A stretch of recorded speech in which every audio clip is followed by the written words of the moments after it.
벤치마킹이라는 말이 있습니다. 이 말의 의미는요, 내가 보고 배우자 하는 그 사람 또는 회사를 정해가지고 그 사람과 그 회사를 철저하게 연구하는 거예요. 그 대상이 분석하고 그 대상을 비교해서 그 사람과 그 회사가 가지고 있는 장점, 플러스를 최대한으로 내가 가져오는 겁니다. 그래서 우리도 저 사람의 강점을 닮아가자, 우리도 저 회사의 장점을 따라가자라고 하는 긍정적인 의미가 있는 것이 무엇이라고요? 그것이 바로 벤치마킹이라고 하는 방법이 되게 되는 것입니다. 이 벤치마킹의 성공적인 예가 우리 성도님들도 잘 알고 계시는 복사기로 유명한 회사 제록스라고 하는 회사가 됩니다. 1938년이에요. 체스터 칼슨이라는 사람이 복사기를 발명한 이후로, 1938년이면은 우리 대한민국은 조선시대 1938년이면 조선 이제 후기 이렇게 되는 것 같습니다. 그 시대 때 이 미국은 복사기를, 제록스라고 하는 이 복사기를 만들어내게 됩니다. 그리고 이 체스터 칼슨이라고 하는 사람은 복사기를 만들어서 팔기를 시작하는데요, 이 복사기가 폭발적으로 그 판매가 증가를 하게 됩니다. 1960년 그때 당시의 제록스 회사는요, 그 복사기를 만들어서 6천만 달러, 6천만 불을 수익을 거두는, 그러니까 한국 돈으로 계산해 보아도 8,500억 원이에요. 넘는 돈을 벌어들이기도 했다라고 합니다. 하지만 그 초창기의 성공에도 불구하고 뒤따라오던 이 복사기에 그 뒤따라오던 후발 업체들에게 제록스의 그 발목은 잡히게 됩니다. 순식간에 그 순위가 역전되게 되죠. 바로 그때 이 제록스가 결단하였던 것이 벤치 마킹이었습니다. 우리 회사보다 더 잘 팔리는 그 복사기 회사들의 물건들을 전부 다 사가지고 와요. 그리고 그것들을 하나씩 전부 다 뜯어보는 겁니다. 분해해 보는 겁니다. 다른 회사들은 어떤 부품을 사용하고 있는지, 어떤 토너를 쓰는지, 어떤 잉크를 사용하고 있는지, 그래서 이 사람들은 어떻게 조립해서 사람들이 어떻게 사용하기에 편리한지 하나하나 전부 다 뜯어보고 분해를 해서 확인해 보았다라고 해요. 그 결과를 잘 정리합니다. 그리고 이 제록스는 다음번에 만드는 그 물건부터 시작해서 그들이 이렇게 벤치마킹에서 얻은 데이터를 그대로 적용을 하게 돼요. 그 이후로 이 제록스는 복사기 시장에서 아직까지도 참 중요한 위치를 차지하는 회사가 되었다고 합니다. 저 사람의 강점이에요. 저 회사의 장점을 잘 보고 배웠던 이 벤치마킹의 아주 성공적인 예로 우리가 볼 수가 있습니다. 그처럼 오늘 본문의 말씀에도 이 시대를 살아가는 우리 성도님들입니다. 여러분들과 저 역시도 우리가 능력 있는, 주님 안에서 능력 있는 그리스도인의 삶을 살아가기 위해서 긍정적인 의미에서 또는 부정적인 의미에서도 벤치마킹을 하여야 하는 우리 두 사람의 이야기가 나오는 것을 볼 수가 있습니다. 한 사람은 가이오라고 하는 사람이죠. 그 사람은 사도 요한의 사랑을 받았던 사람이다 라고 말씀합니다. 그리고 진리 안에서 행하는 참 귀한 사람이었다 말씀합니다. 또 다른 사람의 이름은 디오드레베라고 하는 사람이었고, 이 사람은요, 으뜸이 되기를 좋아하는 사람, 내가 높아지기를 좋아하는 사람이었다라고 말씀은 기록을 하고 있습니다. 이 두 사람은요, 실제로는 한 교회를 섬기고 있었던 그 교회의 지도자들이었어요. 그렇다면 어떤 차이가 이 두 사람, 어떤 차이가 한 교회를 섬기고 있는 지도자된 그 두 사람을 이렇게 갈라 놓을 수가 있었던 것이겠습니까? 무엇이 한 사람에게는 진리 안에서 행하는 사람, 또 다른 사람에게는 자기 스스로 높아지기를 원하는 사람이라고 이렇게 이 두 사람을 갈라 놓았던 것이겠습니까?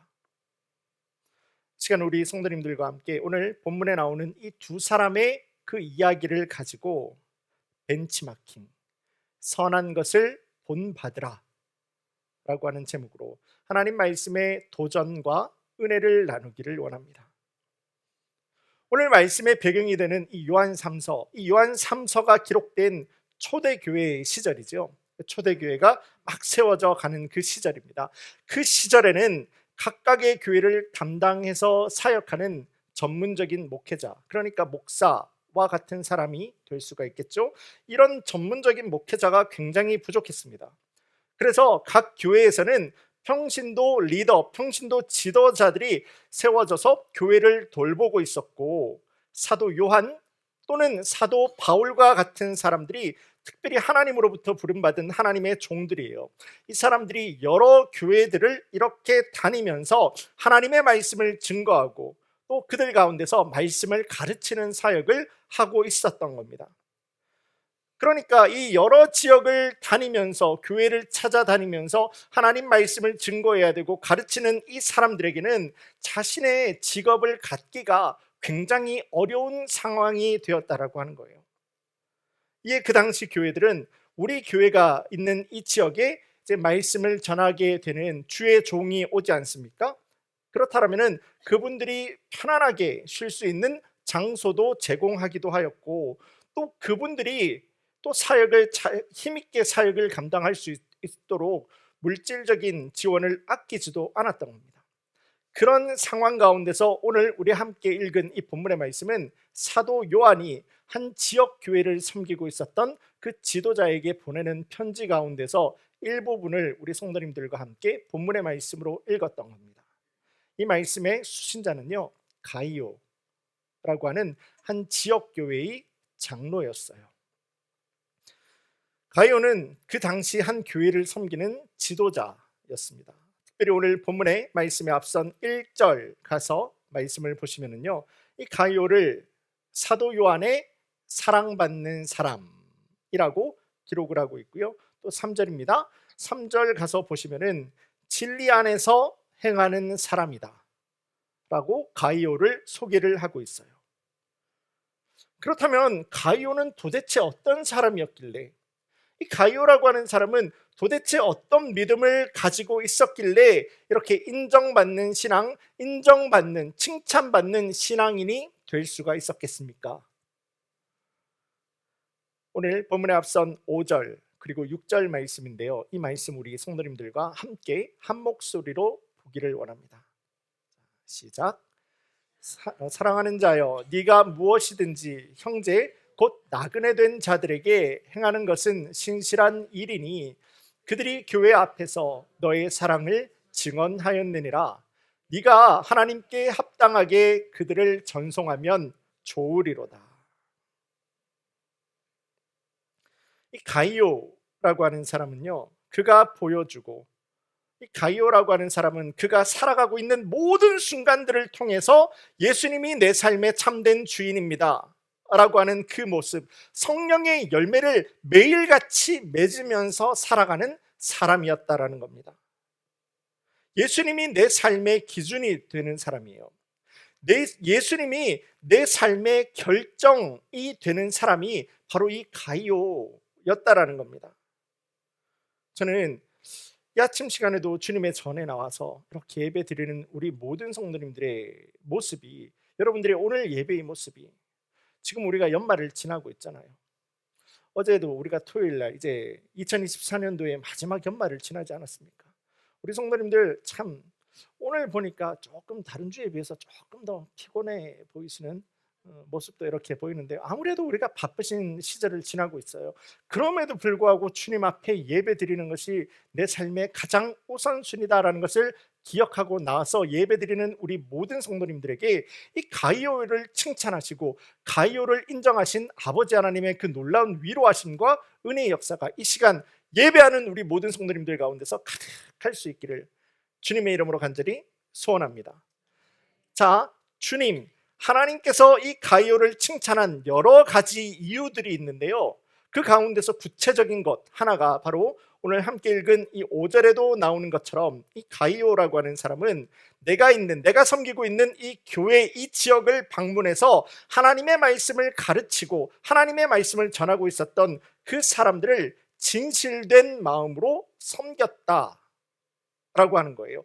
그 모습을 바라보며 하나님이 이 가이오를 칭찬하셨던 겁니다.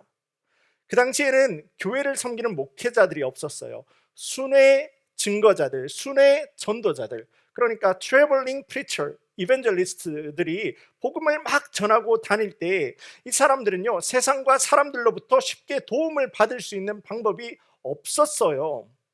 이 전도자들을 위해서 각 지역에 흩어져 있는 그 교회들이 있지 않습니까? 이 교회들이 마음을 합쳐서 함께 협조하고 섬기지 않는다라면은 그 당시 상황과 환경 가운데서 예수님과 복음이 증거되기는 굉장히 어려운 상황이었다라는 거예요. 그래서 우리 성도님들도 신약 성경에 이런 말씀이 거듭해서 나오고 있는 것을 기억하실 겁니다.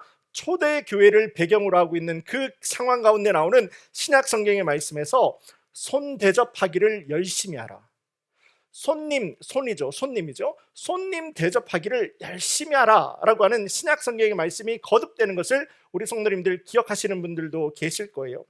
이 말씀, 이 손이라고 하는 것은요, 단순히 교회와 믿는 사람들이 이 사회 가운데서 아름답고 선한 일을 행하는 것, 그 수준을 뛰어넘어 버리는 겁니다. 이곳저곳을 지금 다니면서 복음을 능력 있게 전하고 있는 그 복음 전도자들에게 그들을 도와주고 그들을 섬기고 그들을 인도해내는 것이 그 당시 상황 가운데서 복음이 증거가 되고 예수님이 선포가 되고 또한 선교의 하나의 중요한 사역이 바로 이 손 대접하는 사역이었기 때문이에요. 나는 이 사람을 그저 돕는 거지만은 실제로는 그 사람을 돕는 것이 선교 사역에서 능력 있게 활용이 되는 그러한 상황이었기 때문입니다. 가이오라고 하는 이 사람이 바로 그 아버지 하나님의 마음을 내가 품어버렸던 거예요. 그런데 생각해 보면은 이 섬김의 사역이라고 하는 거, 어쩔 수 없이라도 나는 수고할 수밖에 없어요. 나는 고생할 수밖에 없다고요. 하지만 나는 분명히 이만큼 수고해요. 나는 이만큼 헌신해요. 그런데 내가 수고하고 내가 헌신한, 고생한 이 힘듦은 실제로는 그 사역 가운데서 잘 드러나지가 않을 때가 있습니다. 나의 헌신을 아무도 몰라줄 때가 있다라는 말이에요.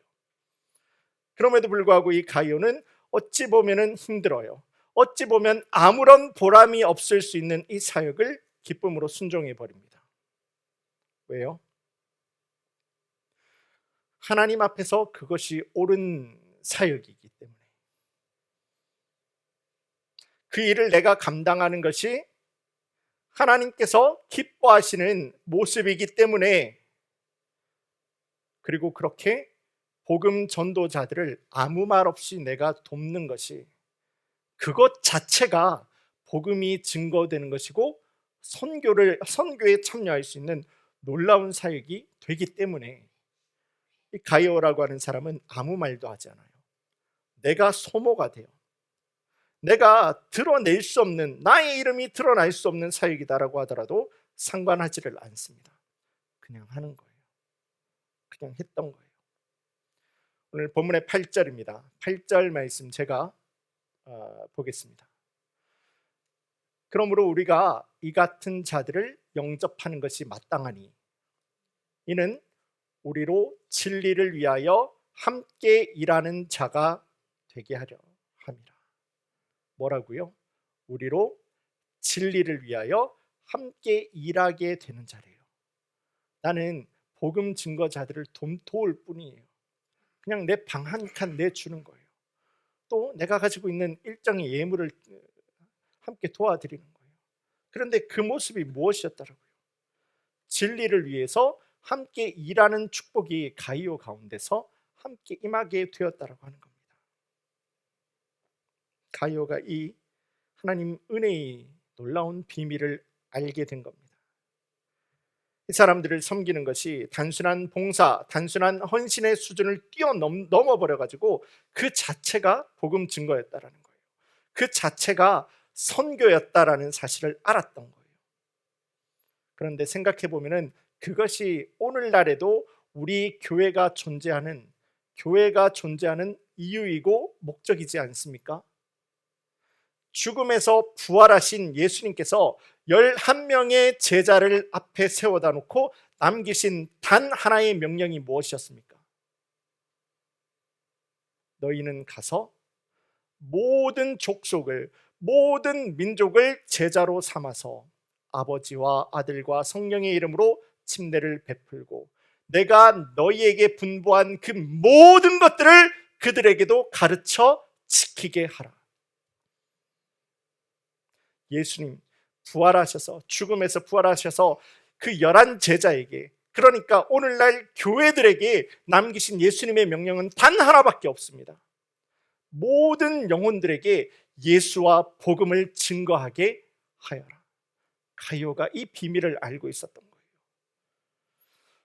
우리 교회도 지난 여름에 멕시코 엔세나다에서 원주민 사역을 감당하고 있는 이홍기 선교사님 그 사역지를 우리 교회 성도님 27분과 함께 방문하였습니다. 우리 교회 역사상 가장 첫 번째 해외 선교 사역이었습니다. 가기 전에 굉장히 염려가 많았죠. 걱정도 많았습니다. 이런 상황이면 어떻게 할까? 이런 일이 일어나면 어떻게 해야 될까? 참 마음에 염려가 많았지만은 그럼에도 불구하고 예수님의 존귀하신 이름을 붙들어서 방문했던 그 사역지에서 우리 성도님들은 BBS를 통해서, 그리고 스키 드라마를 통해서 이 예수님과 복음을 그 현지의 아이들과 함께 나눌 수가 있었고, 또 그분들이 살아가고 있는 그 선교지의 현장의 모습을 우리 성도님들도 전부 다 볼 수 있지 않았습니까? 또한 3박 4일 동안 이 선교사님과 함께 대화도 나누면서 열악해요. 열악하다는 말이 부족할 만큼 열악합니다. 미국하고 붙어 있는 나라예요. 그 나라에서, 그 환경 가운데서 하나님께서 나에게 주신 하나님의 뜻, 하나님의 소명, 하나님의 꿈과 비전에 순종하여서 사역하시는 선교사님과 대화도 함께하면서 우리가 위로해 드릴 수가 있었죠. 그것이 바로 지역교회가 손 대접하는 거예요. 그것이 바로 지역교회가 감당해야 되는 hospitality라고 하는 거예요. 다른 말로 하면 그 자체가 선교인 거예요. 복음 증거인 거예요. 더 나아가서 지난 10월 마지막 주일 우리 교회 창립 감사 주일을 드리면서 우리 교회를 지난 21년간 하나님께서 지켜주시고 하나님께서 인도해 오신 그 아버지 하나님의 놀라운 은혜를 감사하면서 그 주일에 드리는 모든 헌금을 모아서 알래스카 주노에 있는 주노 한인교회에 우리가 섬겨드리지 않았습니까? 말씀드렸다시피 그 주노, 시티 오브 주노라고 하는 그 도시에는요, 모든 한인들을 다 합쳐보면은 그 당시에 42명이었다라고 해요. 그 지역의 특성상 교회가 양적으로 더 이상 성장하기는 참 힘든 그런 상황에 있는 것이 주노 한인교회입니다. 그래서 이미 몇 개의 한인교회가 포기하고 떠났다라고 해요. 한인교회는 주노 한인교회 그거 하나밖에 남지 않았던 겁니다. 그 교회에 우리 성도님들과 마음을 합쳐서 우리가 드릴 수 있는 최선의 헌금을 보내드리면서 제가 교회를 섬기는 이충우 목사님에게도 전화를 드려서 이렇게 말씀드렸습니다. 우리 모든 성도님들과 함께 그곳에서 지금 사역을 하고 계시는 목사님께 감사함으로 이 헌금을 보내드립니다. 그 목사님이 거기에 계시지 않고 그 교회가 그 자리에 없다라고 하면은 주노라고 하는 그 도시에 살아가고 있는 한인 42명들은요 예배의 기회를 잃어버리는 거예요. 예배를 드릴 수가 없어요. 얼마나 그 목사님과 그 교회가 그 자리에 있는 것이 감사한 이유가 아니겠습니까? 그렇게 예수님과 복음을 증거하는 일에 마음을 합쳐서 헌신한 것이, 그렇게 그 진리 안에서 살아가고 있었던 사람이 바로 이 가이오라는 사람이었고, 그 가이오의 신앙이었다라는 겁니다. 그 길이 드러나지 않을 때가 있어요. 그 모든 영광은 오히려 복음 전도자들이 다 하나님으로부터, 사람들로부터 칭찬받고 칭송받을 수가 있어요. 나는 전혀 보여지지 않을 때가 있어서 보람이 내 마음 가운데서 하나도 들지 않을 때가 있어요. 그래서 때로는 우리가 섬김의 사역은요 참 힘든 사역, 좁은 사역, 그 길이 어려운 사역이 되었다고 하더라도 우리 역시도, 우리 교회 역시도, 우리 성도님들 역시도 그 길을 반드시 가셔야만 됩니다. 왜냐하면 그 길이 옳은 길이라고 했잖아요. 그 길이 하나님 기뻐하시는 길이라고 했잖아요. 그리고 그 길이 주님께서 교회들에게, 믿는 사람들에게 명령하신 길이기 때문에 그렇게 주님 앞에 쓰임받는 인생과 사역을 감당하는 우리 모든 성도님들, 여러분들의 신앙생활이 되고, 그렇게 주님 앞에 칭찬받고 주님 앞에 영광 돌려드리는 귀한 능력의 성도님들, 여러분들의 가정, 또한 우리 교회 사역이 될 수 있기를 주님의 이름으로 간절히 소원합니다. 참 안타까운 것이 한 가지가 있어요. 이렇게 참 귀한 가이오라고 함께 그 교회를 사역을 하고 있었던 또 다른 지도자가 있었는데요, 그 사람의 이름이 바로 디오드레베라고 하는 사람이 됩니다. 하나님 말씀은요, 이 디오드레베를 스스로 높아지기를 좋아하는 사람으로 이야기를 해요. 그리고 악한 사람이라고 이야기를 해요. 악하다라고 해요. 그리고 모든 교인들에게 그 사람을 절대 본받지 말라라고 하나님 말씀은 기록을 하고 있습니다. 오늘 본문 9절에서 10절까지 말씀 제가 다시 한번 보겠습니다. 내가 두어 자를 교회에 썼으나 그들 중에 으뜸되기를 좋아하는 디오드레베가 우리를 맞아들이지 아니하니, 그러므로 내가 가면 그 행한 일을 잊지 아니하리라. 그가 악한 말로 우리를 비방하고도 오히려 부족하여 형제들을 맞아들이지도 아니하고 맞아들이고자 하는 자를 금하여 교회에서 내쫓는도다. 디오드레베라고 하는 사람은 이 교회의 지도자 중에 한 사람으로 세워지게 되었지만은 결과적으로 이 사람은 가짜입니다. 가짜입니다. 말씀이 이 사람을 어떻게 기록합니까? 으뜸되기를 좋아하는 사람.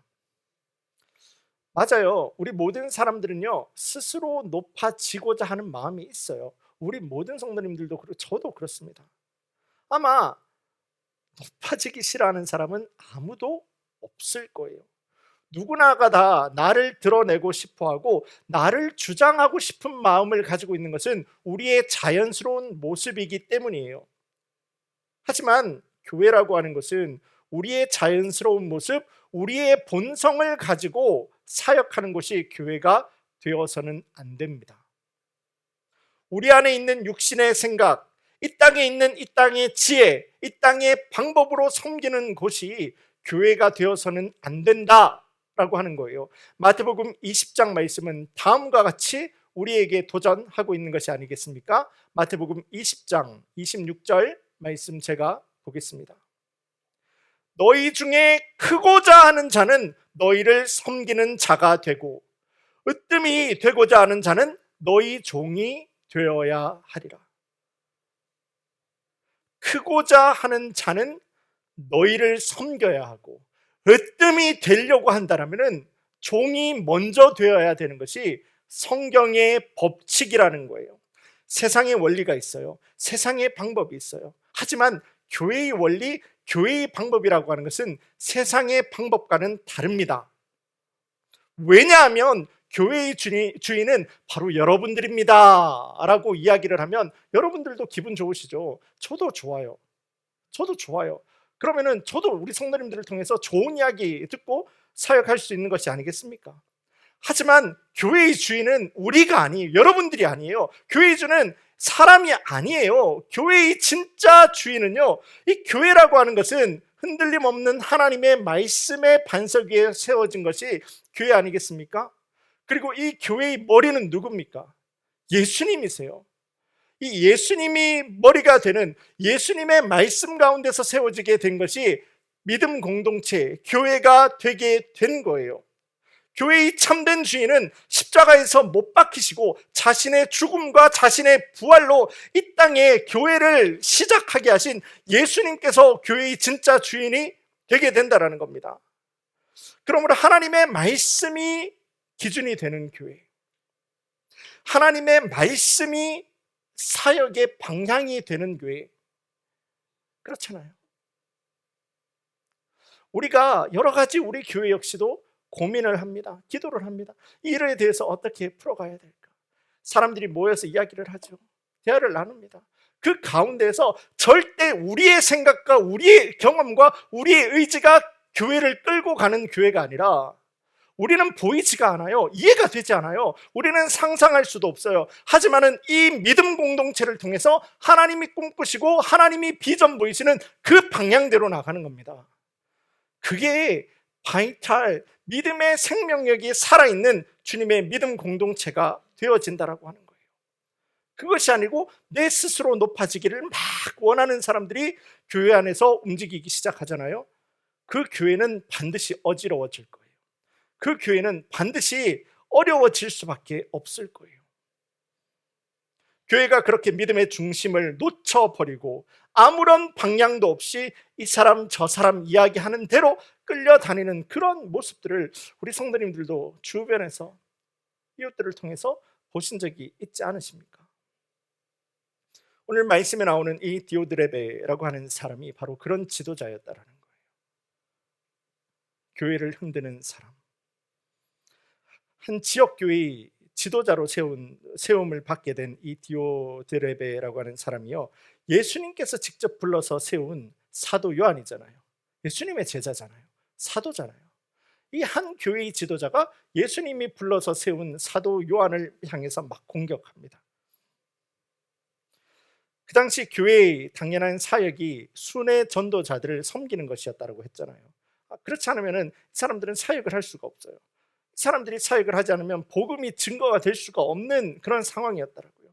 그 당시 교회의 세팅은요, 이 사람들을 당연히 섬겨야 되는 거예요. 그런데 그 순회 전도사들, 순회 선교사들을 섬기기를 거절합니다.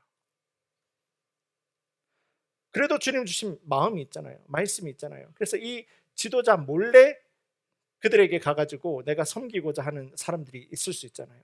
그런 사람들을 끝까지 찾아내가지고 그렇게 섬기는 것을 다 막아버렸더라고요. 그래도 말 듣지 않잖아요. 그러면 그 교회에서 내쫓아버리는 그런 사람이 이 디오드레베가 되었더라고요. 오늘 본문의 10절 말씀 제가 다시 한번 보겠습니다. 그가 악한 말로 우리를 비방하고도 오히려 부족하여 형제들을 맞아들이지도 아니하고 맞아들이고자 하는 자를 금하고 교회에서 내쫓는도다. 이 사람, 이 디오드레베라고 하는 사람은 왜 이렇게 했겠습니까? 교회의 중심이 내가 되어야 되는 거예요. 교회의 중심이 내가 되어서 내가 결정해야 되는 거예요. 내가 중심이 되고 내가 높아지고 내가 으뜸이 되어져서 모든 것들을 내가 다 끌고 가야 된다라는 생각에 붙들려 있었던 사람입니다. 나의 열심이 극단적으로 앞서버리게 될 때에 내가요, 하나님의 말씀, 내가요, 예수님과 복음보다도 더 앞장서 버리는 자리에 서는 안타까운 결과를 만들어 버리는 거예요. 교회에서 한 사람의 이 지도자가 잘못 세워지게 될 때 일어날 수 있는 심각한 모습입니다. 이거는요, 요즘의 이야기가 아니에요. 초대교회 때부터 그 이야기가 지금까지 꾸준히 이어지고 있는 것을 우리가 볼 수가 있죠. 교회의 참된 주인은 주님이세요. 이게 무너지면은 그 교회는 반드시 흔들릴 수밖에 없을 겁니다. 교회의 사역은 말씀인 거예요. 이해가 되지 않아도 말씀이에요. 그 앞에 순종하는 거예요. 엎어지는 거예요. 거기에 하나님의 생명력이 함께하는 믿음 공동체가 되어진다라는 겁니다. 저도 이 라스베가스 지역에서 지역을 함께 섬기고 있는 목회자들 모임에 이따금씩 나갈 때가 있습니다. 지난 모임에 참석하게 되었어요. 목사님들이 요즘에 커뮤니티 교회는 좀 어떠세요? 라고 이렇게 말씀을 하시는데, 제가 목사님 정말 재미있게 사역을 하고 있어요 라고 말씀을 드렸는데, 이 질문을 했던 목사님이 오히려 깜짝 놀라시는 거예요. 목사님, 교회 사역을 하는데 재미가 있으세요? 라고 저한테 되물으시는 거예요. 교회 사역을 하는데 힘든 게 아니세요? 라고 놀라면서 되물으시는 거예요. 제가 다시 한번 답을 드렸죠. 네 목사님, 진짜 정말 재미있게 사역을 하고 있어요. 물론 그 정도의 차이는 있을 겁니다. 하지만은 이 예수님의 마음을 우리가 품어가지고 예수님의 마음을 내가 품어서 모두가 지금 하나가 되어서, 우리 성도님들 모두가 하나가 되어서 사랑으로 섬기면서 하나님 나라를 향해서 달려가고 있는 교회 사역을 하고 있는데, 우리가 어떻게 재미가 없을 수가 있겠습니까? 매주 돌아오는 것이, 매주 우리 성도님들을 만나고 매주 우리 성도님들 만날 때마다 말씀을 어떻게 준비를 해야 되고 이 말씀을 어떻게 맛있게, 어떻게 우리 성도님들에게 능력 있게 전달할 수 있을까 고민하는 시간이요. 밤에 잠도 못 자요. 밤에 잠도 안 자고 하는데 재밌어요. 감사해요. 즐거워요. 함께 예수님 안에서 그렇게 성장하고 있는 거잖아요. 우리 성도님들과 함께 우리 모든 성도님들과 함께 성장하고 성숙해 가고 있는 거잖아요. 바로 거기에 진짜 교회의 생명력이 있는 거예요. 교회의 비전이 있는 거예요. 보면은 우리 커뮤니티 교회가 그렇잖아요.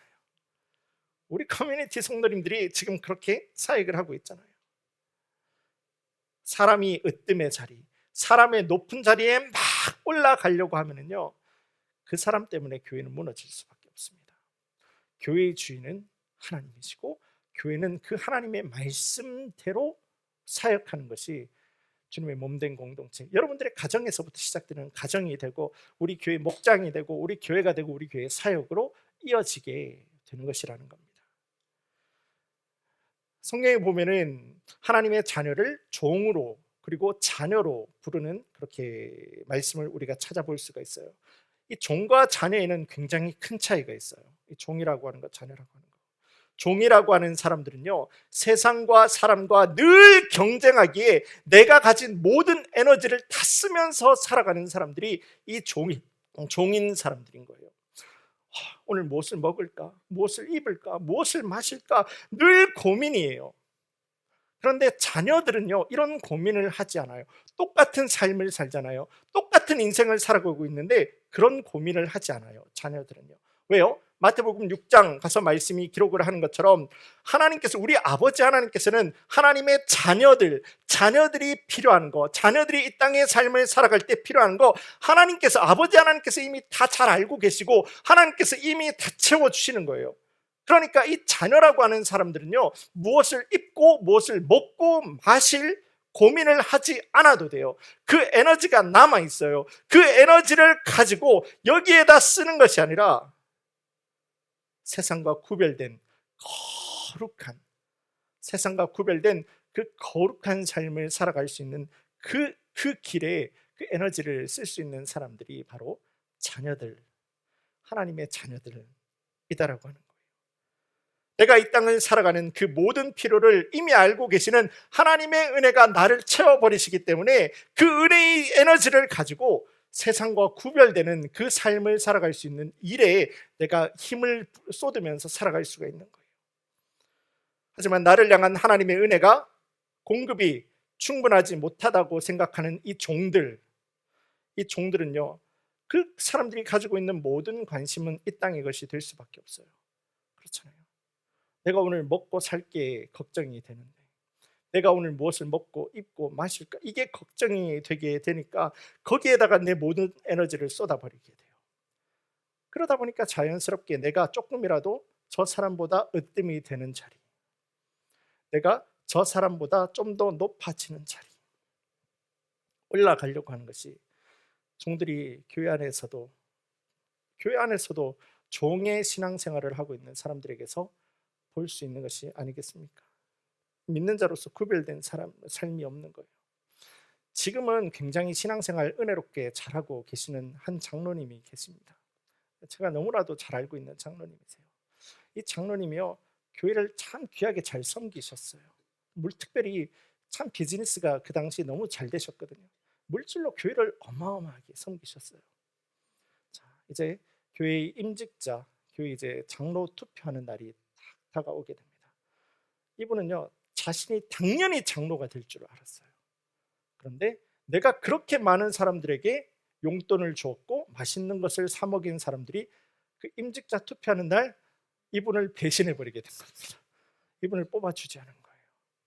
이분이 사람의 마음에 화가 막 올라오게 되잖아요.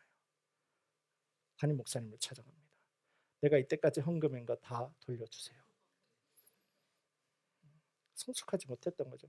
지금 그분이 그 교회 장로님 돼서 그 누구보다도 아름답게 잘 섬기게 계신 거예요. 하나님께서 이렇게 만들어 가고 계시는 거죠.